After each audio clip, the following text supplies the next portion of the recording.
5-time NASCAR Sprint Cup Series champion, joins us. Finished third in the points, Jimmy. Certainly disappointing finish to the event here this evening. Maybe take us through what happened. Yeah, we were in position and putting the pressure on the two-car like we needed to. I said in the beginning of the week, 15th is in the layup. We certainly had him in a position. It made it really interesting, I guess, here at the end of this thing. If we could have not had the mistake on pit road and then the gear failure at the end. Didn't really catch exactly what happened, but I know there's oil under the back of the car. So that's fun too. Keep talking, Jimmy. So there's oil under the back of the car. Not sure if a fitting busted or was hit by debris or a line, but something back there allowed the car to puke out the gear oil.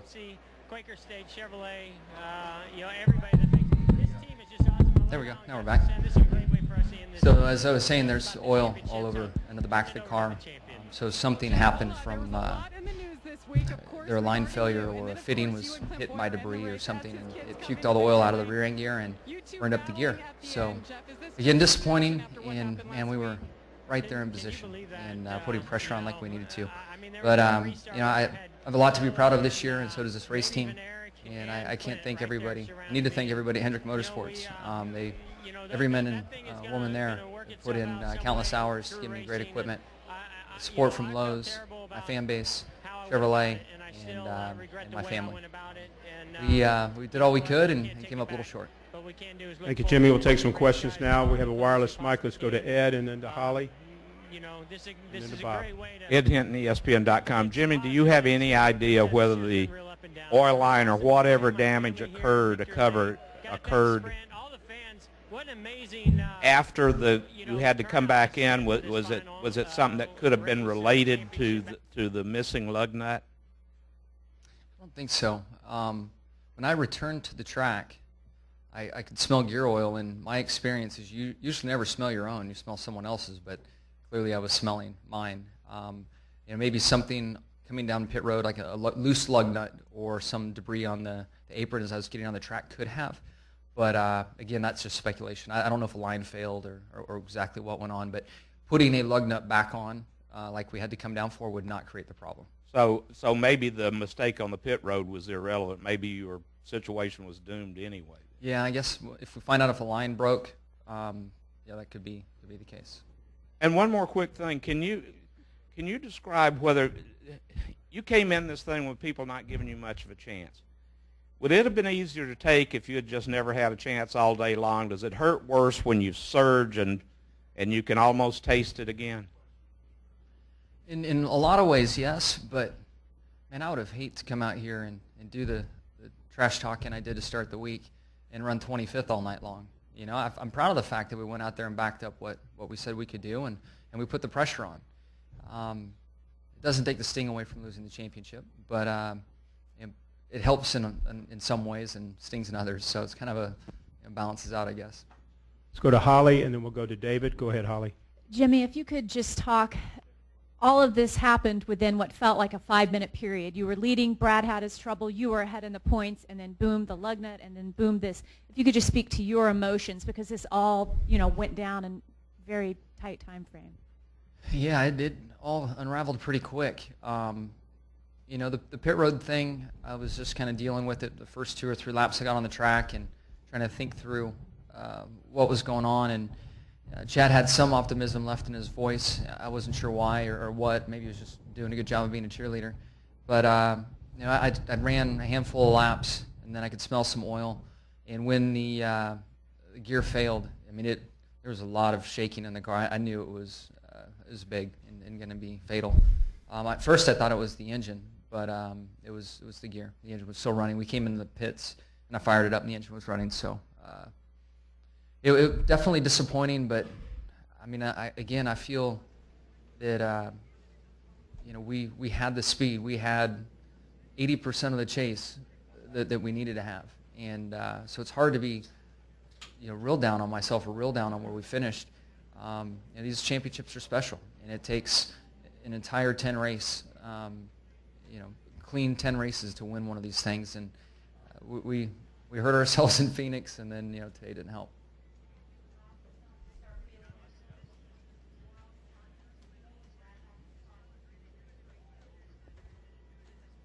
I felt so calm and relaxed all day long because I didn't have anything to protect, that it was as much like a normal race for me as ever. And that's something that I enjoyed and allowed me to stay loose in the car and communicate and describe what I needed, and we made the car better. I didn't see Brad, but I wasn't, I didn't have the tingles of a championship feeling. I didn't even know where Brad finished until I got out of the car and had to ask Jamie before we went on the air. And at first she said 21st. And I about lost my lunch when she said that. And I said, well, he got to 15th. And I'm like, man, it would have been interesting. So Let's go to David Newton, and we'll come over here to Gary Long. Go ahead. Yeah, Jimmy, David Newton, ESPN.com. I mean, you guys, the crew, even after you went to the garage, worked to the very end, and you wouldn't get out of the car. Kind of go through what's going through your mind at that point, and what's that say about the team that they just wanted to get the car back out on the track? yeah, it's just one of those things that teams do, and certainly the 48 team does, to get back out there and try not to have a DNF. In the event that somebody has a problem, or if the two did, we could capitalize on it. But our troubles were pretty big, and there weren't many laps left. So it was more about going through the motions and trying to, from a pride standpoint, get out on the track and run the final lap of the season. Jimmy, in Brad's earliest introduction to this sport, did you have any run-ins with him at all? And can you talk about the progress he's made over his 3 years and just your impression of what he's done this year? No, I haven't had any run-ins with him. We were teammates for a handful of years. He was junior's car, and when you're teammates with someone, you get to know people on a different level, and your guard's down, and it's much more friendly than meeting somebody out on the racetrack door to door for the first time. So we had a good relationship then, and I can't go without saying congratulations to Brad, the entire team. I've known Paul for a lot of years, and through my disappointment, I'm happy for him. I'm happy for Brad, and very good friends with Roger, and happy that he was able to come out with the championship. We're going to take about three more. This one here, Pockrass, and finish upstairs. Go ahead. Hey, Jimmy. Charlie McCarthy, Fox Sports Florida. Assuming career-wise 7 or 8 championships is something you want to achieve, how tough is it to finish so close this year and come short? To be close is just, it sucks to be close and to not get it. That's just, the way it is. The statement I made about the 8 championships is, on that big wish list that, we all have a wish list. So the reality of that isn't something that motivates me, and I'm not, focused on it or think about that number. It was really to give everybody an answer, because everybody would ask me, what next? So I thought it would buy me some time. I have to come up, with some type of answer. But I'm just disappointed that we came so close. We had 80% of the chase that we wanted to have, a ton of momentum late in the season, and then, those final 2 races bit us. Go Bob Pockrass and finish in the press box. 2 more questions. Go, Bob. Bob Pockrass, Sporting News. You said you almost lost your lunch when Jamie told you Brad had finished, when she thought it was 21st at first, but how did you feel when you had the lug nut issue, and is there any sort of consolation that even if you didn't have that issue, that that the gear would have broken anyway? Yeah, it's hard to say on the gear. We lost the oil, so until I understand why we lost the oil, the gear grease, I don't know, but we were in position to win the race. We were ahead of the 24, and 24 won the race. So we were. Chad had a great strategy, called me to pit road to top off, and with it staying green like it did, we were definitely in the catbird seat.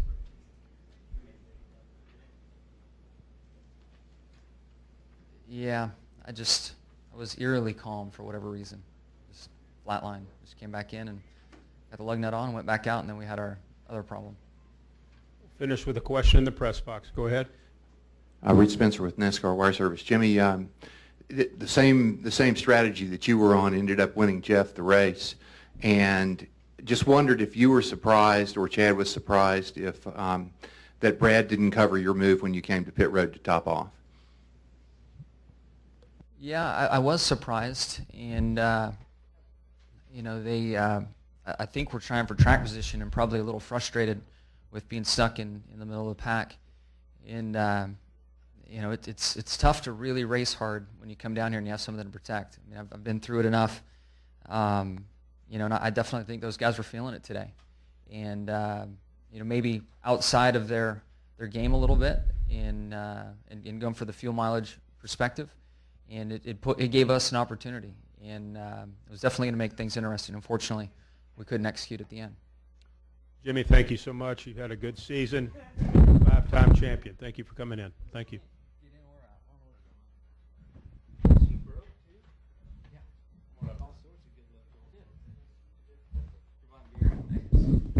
Yes. Surely we can use some of that old cheap beer Brad's got. Thank you, Jimmie Johnson.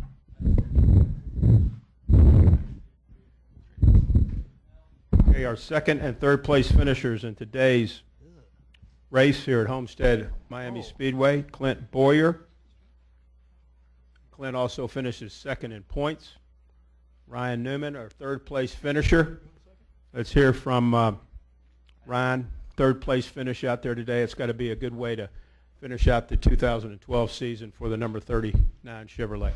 Yeah, just a really great team effort today. We were probably one of the worst cars when it came to the short run, and one of the best cars when it came to the long run, and we knew that going into the race. But just really proud of Matt Borland and all the guys. These last 4 races have been a lot of fun. They did an awesome job tonight, getting the right strategy and track position. I'm still really proud to represent the U.S. Army, to get them a top 5 in their last race, and at least for a while in NASCAR. I think we did them pretty proud tonight. So just a good way for us to end the season, and we get to stay home. Get to stay home for the week when everybody's in Vegas, which is entirely fine with me, because I'll be having fun out back home and enjoying time with the family. Oh, we'll be having fun. Yeah. See that ring on the finger, buddy? Yeah, you better stay home. Clint Bowyer drove the number 15 5-hour Energy Toyota from Michael Waltrip Racing, and Clint, you finished off second in points. Had a great comeback today, second in this race, and I know at the beginning of the year probably had the goal of winning the championship, but coming this far from Michael Waltrip Racing, congratulations. Your thoughts about maybe today's race, and also maybe look back on your year. Yeah, I mean, just, today in particular, man, holy cow, started out really good, had trouble in the pits several times, and had one time it was catastrophic and kind of went to the back. I knew that I had to try to somehow beat the 5, and I knew in practice he was fast, been fast all year long, and, he was leading, and I think I was like 18th or something. It wasn't looking good for us. So to be able to battle back through all that and get ourselves back in position, and finish second, and I guess finish second in points. I didn't see that coming, but just a great year. Super excited about how far we've come in a short amount of time. My first year with MWR with this 5-hour Energy Toyota. Just want to say thank you to Brian Patty, everybody on this, number 15 5-hour Energy Toyota. They've done a great job. We've learned a lot about each other, and I think we're going to be even better next year. Questions now for Ryan or Clint. If you have one, raise your hand. Right here, Lewis, please.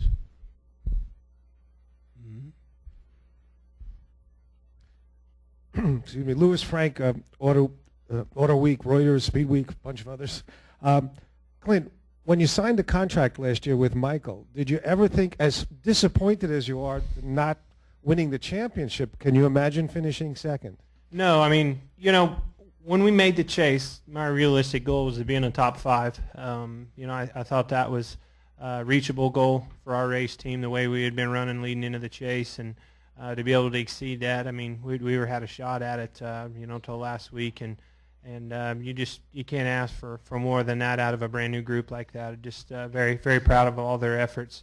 I want to say, I forgot to say, congratulations to Brad Keselowski, to see a new face in the sport. I watched that deal on him and his family with his parents, and a lot of people go through a lot of different roads to get to this level in this sport, and it's pretty neat to see the way they battled through everything and finally found themselves with the championship. So pretty cool. Who else has a question? Raise your hand. Anyone? John Coble. Don Coble with Morse News Service. Clint, you know, with all the talk about the scenarios, well, he needs to finish top 15 and all this, how much in your mind this week was, you know, I can still catch second, and you seem surprised when it was over that you did it? To be honest with you, I had no idea. I didn't even think I could reach second. You know, I was focused on the 2 points behind the 5. That was my goal, is we had to somehow beat the 5, and that's no easy task. They've been running well each and every week. Seems like, you know, Casey will have a good day or a good weekend, and then we'll have a good weekend, and we never could really separate ourselves throughout the chase. It seemed like one common denominator separated us for a few weekends and put us right back.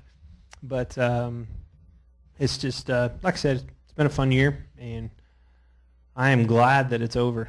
I am going to do whatever I want to do next week. What are you going to do? Same thing. Exactly whatever I want to do. Whatever I want to do. Whatever I feel like. Probably going to He doesn't know. Beers. Yes. Probably going to hunt something. Something.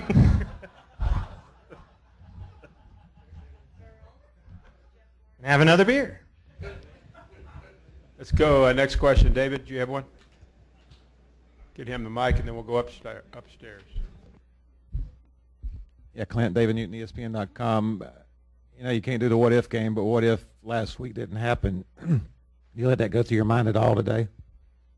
No, I just really wanted to Catch a 24. catch 24.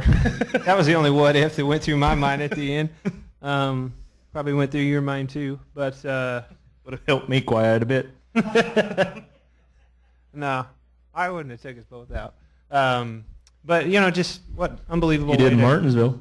To cap, no, I didn't. No, he got me. He got me back up off the corner. I was going to make it. Yeah. Do you want to just have a conversation? Sure. I really just want to go home. Me too. Can we go home? What the hell was I talking about? Oh. We're up here Nah. playing what ifs. Not so much. Yeah, what ifs. What the hell are we doing what ifs for? It's over. We could have done what ifs last week. Not now. Ask us in I'm done with what ifs. Daytona pre-race media. Yes. What if? What if? Go up You to the win press in the box. We Daytona got 500. a question in the Might press pass box. out and Go have a ahead. heart attack. No questions. Thank you. Thank you. Press box question. Yeah, Viv Bernstein, New York Times. Ryan, I just wanted to ask you about Roger Penske. You obviously know him well. Just thoughts on his winning the championship and why it maybe took so long. Why it took so long? That's a very good question. I'm proud to have driven for Roger. I know what this champion means to him. Why it took so long is not even close to a fair question. That's asking a guy that's won multiple championships and all the things he's accomplished in racing. It's tough. It doesn't need to be any more difficult than that to answer your question. It's tough, and he deserves this probably as much as anybody else, if not more, because of what he's done for motor racing in general. NASCAR, his dedication to all forms of race cars is probably more than anybody else in the history of auto racing. So I know this is probably probably one of the sweetest moments in his racing career. Clint, Ryan, thank you very much for coming in, and have a great week.